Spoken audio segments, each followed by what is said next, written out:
Hello and welcome to this week's bike show. Later on we'll be taking a look at some more new models from the EICMA International Show, which was held in Milan recently, and we'll also be checking out some groovy new products. But first let's cross over to Don, who's managed to find a bike that somehow we haven't tested yet.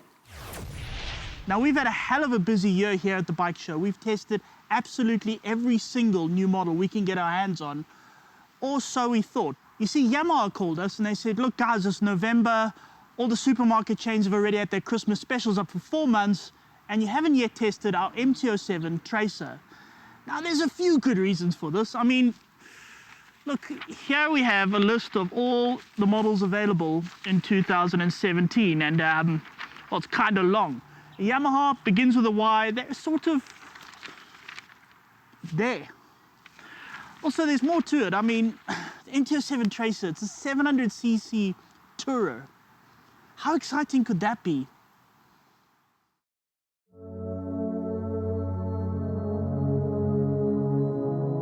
The answer, it turns out, is very. Just look at it. Touring bikes are supposed to be conservative and functional. In other words, nothing like this bike. Look at those angles and those shapes. They're just mad. Look at those handguards with the indicators incorporated in them. They're like something off a Motard GoBot, rather than a bike meant for long-distance touring. Now, the designers of this bike had to have been big anime fans. I mean, look at the dash on this thing. It looks like a sort of robot visor. I mean, it's like while you're riding, a set of eyes is going to appear, and a little digital mouth is going to say, scanning area, locking missiles on enemy targets. It doesn't do that, but I kind of wish it did.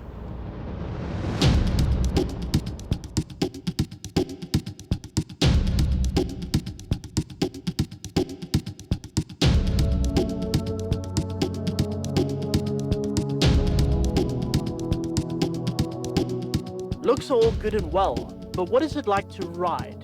The motor, like the naked MT-07, is a parallel twin 689cc that has a cross-plane crank, meaning an uneven firing order, and there is nothing boring about it.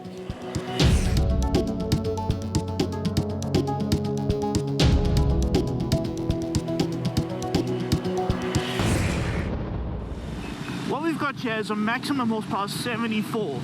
That's not a hell of a lot. It's not going to break any dynamometers for sure.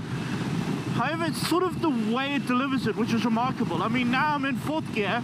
I can see so because there's a gear indicator. 4th gear, 3,000 RPM, and I can open the throttle and it kind of goes, oh, I can go, I'll go 6th gear, why not? 3,000 RPM, 2,500 RPM. How do they do that? Honestly, how do they do that? And then you go down to 2nd gear, well, here we go, 3rd gear, at 5,000 RPM, you close the visor and you go. And then a lot of that happens. A lot of that happens.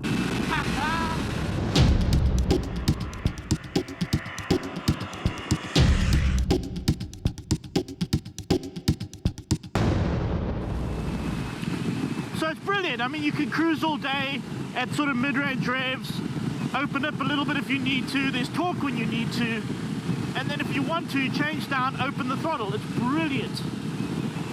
And I love about motors like this, the 700cc motors, stuff in this sort of range, is, you know, we ride a lot of superbikes, which is good fun, but riding superbikes is a bit like circling a tiger. You know, it's thrilling and it's exciting, but at the same time you're also thinking, oh boy, this could go so wrong.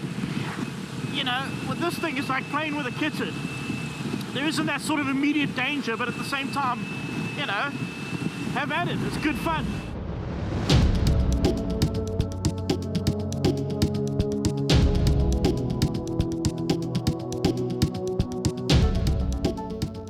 The chassis is mostly the same as the naked bike, except a bit longer for more stability, with a bit more suspension travel and 3 more liters of fuel in the tank. This bike is also taller than this naked MT-07, probably because of the raised up suspension, which does something. I mean, it makes it tip into corners a lot easier. I mean, if you really, really want to lean, you really want to get all Marquez on this thing, it won't carry the same low lean angle, but that's not really what you're doing here. But just for tipping it around like this, oh, it's so effortless. Look at that. Nothing, nothing, nothing. Also, it has got more suspension travel, and you can really feel it. I mean, this is a properly comfortable bike. The screen is adjustable. It's a bit of a faff. You have to undo knobs, but, you know, you can adjust it. I wouldn't say it's the best wind protection in the world, but it does its job. And if I'm going to be honest, it's probably more sports than touring.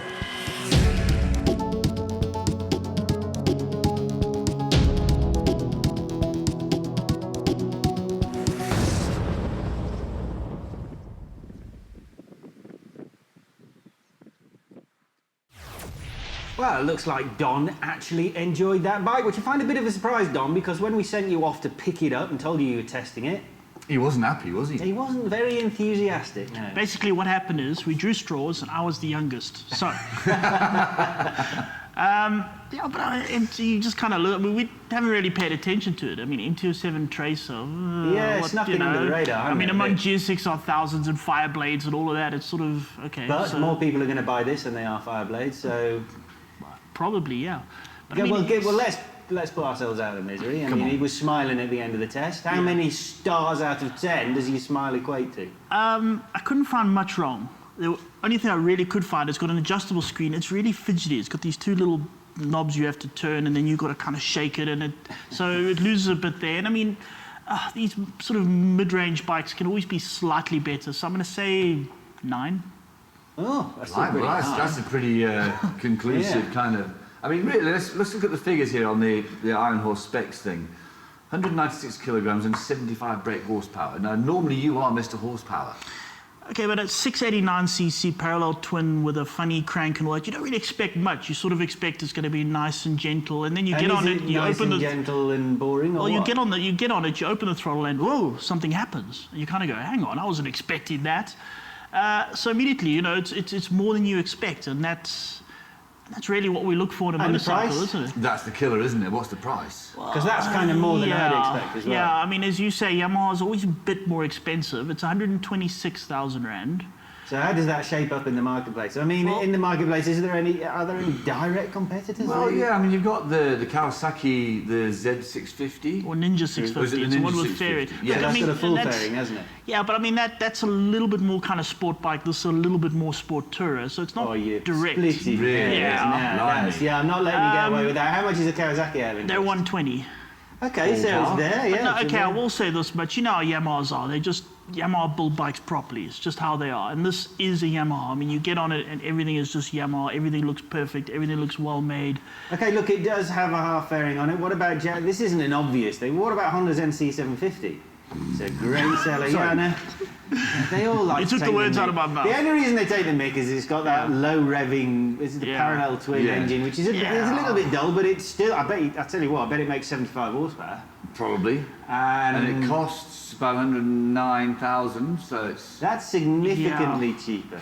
Doesn't have the Yamaha's fun factor for sure. Yeah, no, I will say if you want a fun bike, you go for the MT-07. If you want to save petrol, you go for the NC. Okay, how about this for left field? Uh-oh. At this sort of money, how about a Ducati Scrambler? Look, I know it doesn't have the half fairing and all that, but similar capacity, it is a Ducati, and price is there or thereabouts, isn't it? And it's exactly the same power output as well. Yeah, Is okay, it? Yeah. hang on. I've got an answer for you. If you were going to ride from here to Cape Town, would you take that or would you take the Scrambler? I'd take the Yamaha. There we go. So it's really, you've been black flagged for mentioning the Scrambler. I'm sorry. I think that's it. Listen, if you are in the market to spend 120, 130 grand on a middleweight V-twin, and someone points out a Ducati Scrambler for the same sort of money, you're gonna look. But the Yamaha's not a V-twin, though. It's a twin. Don't get all pedantic on me. I fear Well, I think it's a viable alternative. I fear we're waffling now. Should we go to an ad break quickly? Yeah, probably. See you in a minute.